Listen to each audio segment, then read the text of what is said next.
welcome if you're new to my channel, or welcome back if you've been here before. Today I wanted to do a little bit of like an updated makeup routine, and this isn't necessarily everyday makeup because this is for an event, which I'll get into in a second. So I don't do all of these steps every single day. Some days I shorten it a little bit, sometimes I shorten it a lot. So it really is dependent upon like what I need this makeup for and my end goal of what I want it to look like. But I feel like all of my different versions of this routine are very similar, and a lot has changed since I have last sat down and actually like given you an in-depth look at what I do. And I have some new favorite products, so I just thought that this would be a really great way to spend the weekend together. So before we get into it, don't forget to give this video a thumbs up, subscribe if you're not already, and let me know what other videos you want to see down below in the comments. Today, I am getting ready for potentially shooting my senior photos, like the photo shoot aspect of it, not the sit down portraits. I already did that yesterday. This type of photo shoot is more so like I don't know how to explain it. It's like when you see the girls who do senior photos, or I guess guys too, and they go to a specific like prettier location. Usually it's outside, and they have like the specific outfit that they're gonna wear for usually graduation, and they get professional photos taken. The good part and the good news, because I'll get into the weather in a minute, is that we have multiple chances and multiple opportunities to get these pictures. So if we end up going today not liking the weather, the way the pictures look, then we can go again, because my mom is the one taking these pictures. I'm a very do-it-yourself type of person. I trust myself. I trust the people, like I trust my mom to do everything pretty much, or myself. So why would I spend the money on something that I don't think would end up being as good as what I could make it, or what I know my mom could make it? I think it honestly helps to, not be paying someone for this and having a set booking time, because again, if the weather doesn't turn out today, which it's looking like it might not, or at least not the way that I want the photos to look, then we can just go another day. First step is if I'm doing more of a professional like event fancy type of makeup, I will go in with a base like this. I don't use foundation, and this is not a foundation. This is, I think, a skin tint. It's by e.l.f. and it's called the Halo Glow Liquid Filter. I like to put this on my cheeks, my chin a little, and my forehead, and then I blend it in. It's not gonna be super full coverage. This is honestly just to give a little bit of like a glow to the base of your skin. My tip for this is just to literally blend it everywhere. Also, blend down the neck, I beg you. A lot of my products are very affordable. I don't like buying super expensive makeup. I think the most expensive makeup things that I own are any of my Charlotte Tilbury products, and I only use that for lips. And I will give you dupes, because for those, like, honestly, they are hyped, and they are hyped for a reason, but I think that you can find equally good products elsewhere for much less money. But next we're gonna move on to blush, and this is what I like to call underpainting. You're gonna wanna put on your blush underneath your concealer. Trust me. Unless you're like into the blush blindness thing, which I kind of am, and I do sometimes put like a powder blush over the concealer that I put over this liquid blush at the end. I just put dots on either side of my face, and this is the Disney/Ulta Beauty collaboration liquid blush in Beauty and the Beast. It says on the back sheer buildable color, and I love this blush. I don't actually know if they sell it anymore. Probably not. I think it was like a limited kind of collaboration.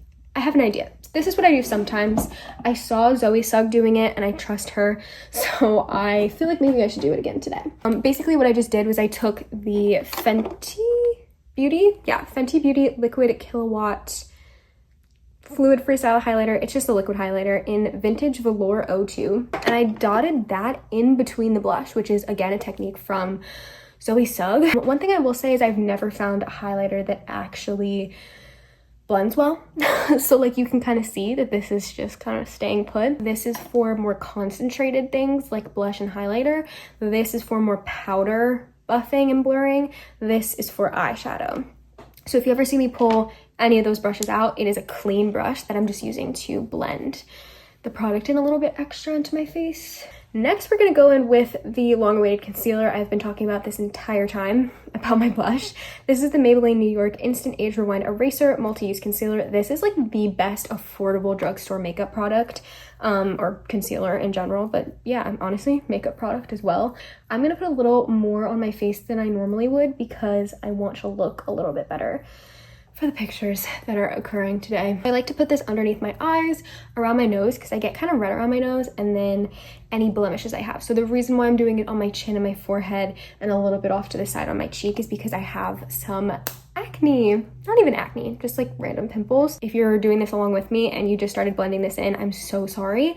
Reapply a little more because we're not blending this in. This is probably my biggest tip, and I think what makes the biggest difference is letting products sit into the skin while you do other steps. In the meantime, we're gonna do brows. I use the It Brow Power brow pencil and little spoolie that it comes with.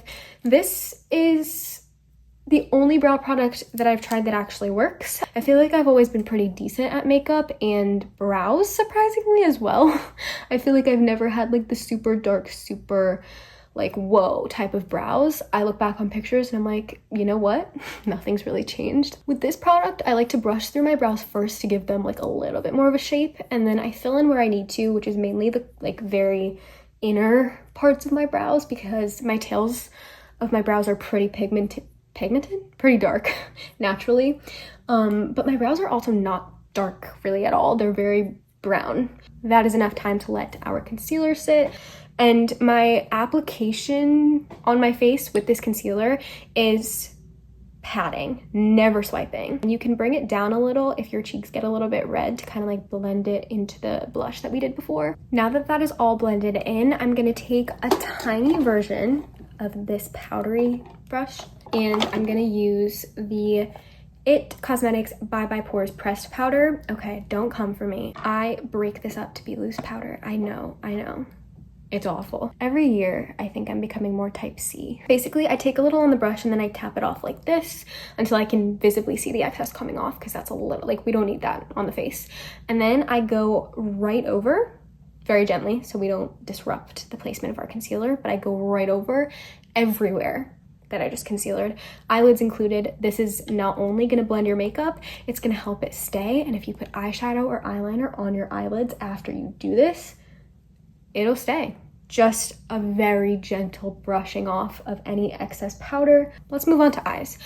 The thing I like to do first is eyeshadow. I'm trying to decide whether or not I want to do an eyeshadow. I think what I'm gonna do is go for my like usual typical black smoky eye. And by smoky eye, I really don't mean like the winged liner, really like 2016 of me smoky eye. It's literally called a smoky eye brush. That's actually perfect. This is my favorite brush to use for smoky eyes. Like, look at that. Like, you can blend so well. And I take this. This is where I'm like, wait, am I type C? I always was like, no, I'm type A. No, I might be type C, I fear. This, no idea where it's from. I just kind of go a little crazy. This is not pigmented a ton.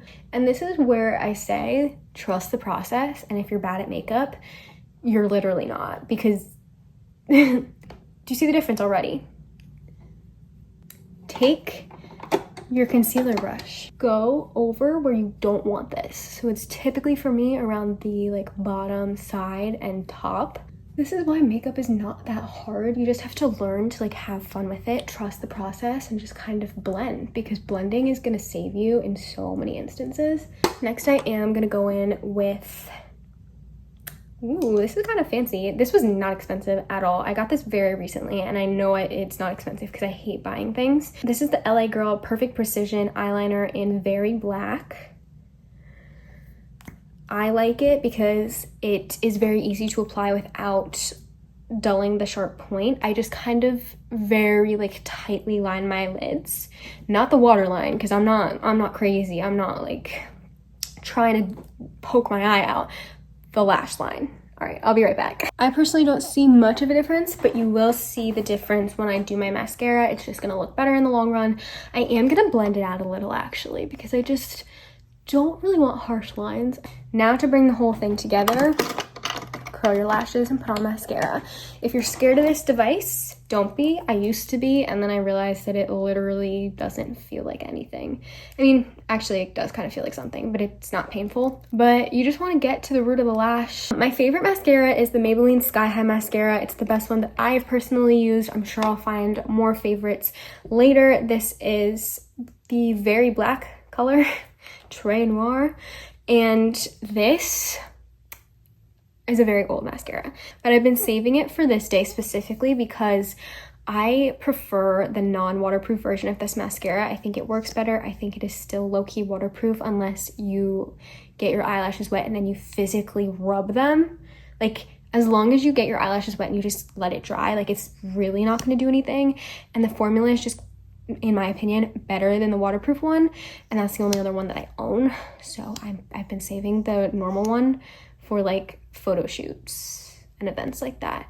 I go very lightly with this because the last thing we want is to look like a spider is on each of our eyes. The difference right now is a little crazy. Now that they have kind of dried a little bit, not like fully, but just a little bit, I'm gonna go in with a clean spoolie and just brush through them because, again, we don't want the spider leg effect. I did realize that I forgot to do bronzer and contour, so we're gonna go back and do that. But usually I would do that as like one of my final base steps. Don't say that your makeup looks bad until you have put on your mascara, because I find that a lot of times that's what it's missing. I like to look at my makeup in a second mirror once I'm done with it. I find it just helps. It's like my two mirror rule. And then occasionally, if it's like a really important day, I'll do a third look in my phone camera mirror out in completely natural outside lighting. But that isn't that big of a deal. But I find that this helps give a different perspective, different lighting, different mirror. And I usually notice any imperfections with like mascara buildup or mascara being on my face when I look in my bathroom mirror. We're gonna go back, fix what I did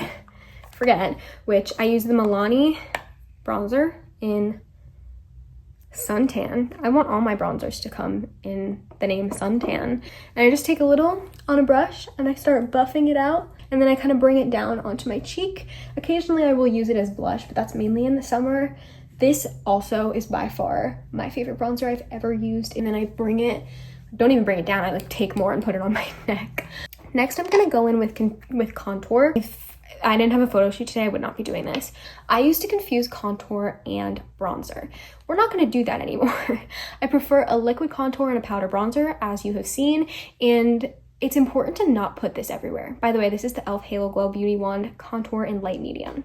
And with this, you do not want to put this everywhere on your face. And you also want to blend it, because if you leave the house like this, no. I cannot tell you the amount of girls that I see in my everyday life who walk out the door with not blended contour or bronzer, and they just have stripes going down their faces. Can I please just blend for you? Like, I'm a blending police. I'm the blending police. Also, what I was about to say before was that bronzer is meant to go everywhere pretty much. Contour is meant to go literally nowhere. I used to put contour on my neck, and there was a reason why it wasn't blending, because it's not supposed to go there. This, I actually don't know how expensive it was. It might not have been that much, but this is the Hourglass Vanish Airbrush Pressed Powder in Translucent Light. You can see how much I like it. It has a hole. Don't use this, please. Look at how cheap that is. That literally broke from me using it. Don't use that. Get the even cheaper ones that you can just buy like at CVS. This powder puff. Take this, put powder on it, like a better, more high-end powder than like the other one I have. Also, low-key recommend pressed powder for this. Take your hand, please do this. This changed my life. I saw a girl doing this and she said, which I guess it's kind of common sense, people would be like, how'd you not know to do that? She said, get the most even layer on here to put on your face if you're like airbrushing your face, which is what we're about to do, and like mattifying it a little and making it less greasy in like the areas that you typically get oily or greasy or shiny.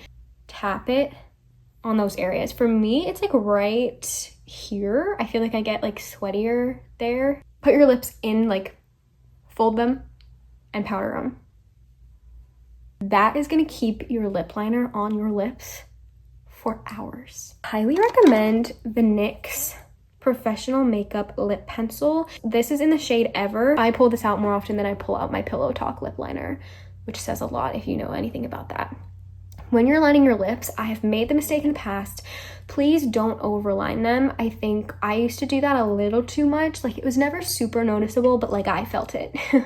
And now that I don't do that, I find that my lips look better and bigger, weirdly. Because I think that when you overline them, you're just adding more that you don't have and it looks fake. But when you do it this way, it's like, whoa, those are her natural lips. Once your lips look a little like this, do that.